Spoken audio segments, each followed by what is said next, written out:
अजा एकादशी व्रत की कथा भाद्रपद कृष्ण में सुनिए। समस्त पापों और कष्टों को नष्ट करके हर प्रकार की सुख समृद्धि प्रदान करता है। भाद्र मास के कृष्ण पक्ष की इस अजा एकादशी का व्रत आज भगवान विष्णु के उपेंद्र स्वरूप की पूजा आराधना की जाती है। व्रत और पूजा का विधान तो सभी एकादशियों का एक ही है और ये एकादशी का भी अपवाद नहीं। कुंती पुत्र युधिष्ठिर बोले, हे जनार्दन, अब आप मुझे भाद्रपद मास की कृष्ण पक्ष की एकादशी के बारे में बतलाइए। उस एकादशी का क्या नाम है तथा इसकी क्या विधि है, सो विस्तार पूर्वक कहिए।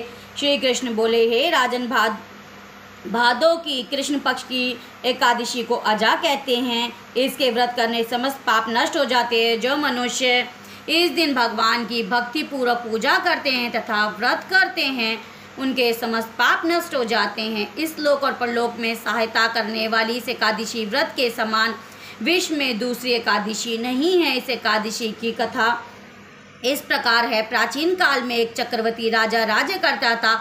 उसका नाम हरिश्चंद्र था। वे अत्यंत वीर प्रतापी सत्यवादी था। उसने अपनी स्त्री तथा पुत्र को बेच डाला। वह स्वयं एक चांडाल के यहाँ कफन लेने का काम किया, परंतु उसने इस आपत्ति के काम में भी सत्य को न छोड़ा। जब इस प्रकार रहते हुए उसको बहुत वर्ष हो गए तो उसे अपने नीच कर्म पर बड़ा दुख हुआ और वह उसे मुक्त होने का उपाय खोजने लगा।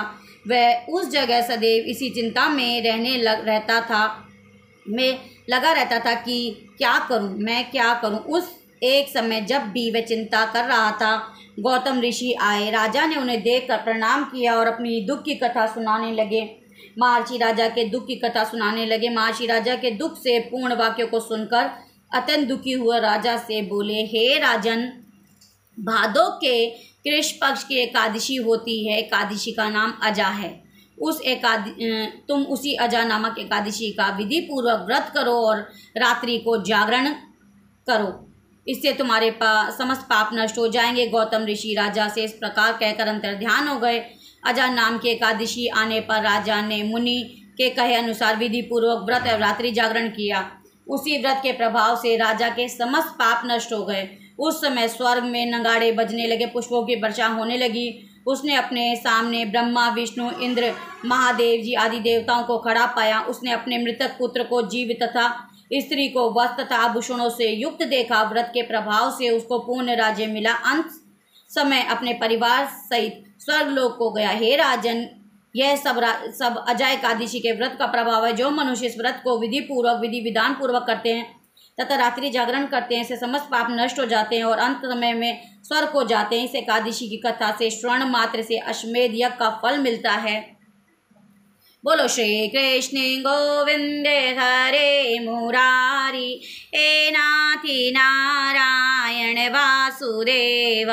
श्री कृष्ण गोविंद हरे मुरारी, हे नाथी नारायण वासुदेव। श्री कृष्ण गोविंद हरे मुरारी, हे नाथी नारायण वासुदेवा। अजा एकादशी का व्रत समस्त पापों को नष्ट करता है। इस एकादशी पर व्रत जरूर रखना चाहिए। ये श्री कृष्ण का है। श्री कृष्ण इस व्रत को रखने से बहुत खुश होते हैं। बोलो श्री अजा एकादशी की जय। राधे कृष्ण की जय। राधे कृष्ण की जय। राधे कृष्ण की जय।